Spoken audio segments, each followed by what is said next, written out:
For users of Windows 11, follow these steps to adjust printing position.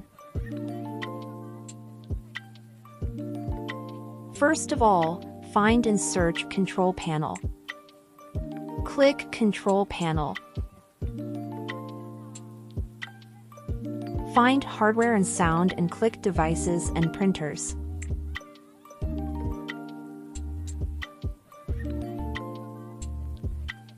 Right-click our printer driver. Then click on Printing Preference. Click on Configure.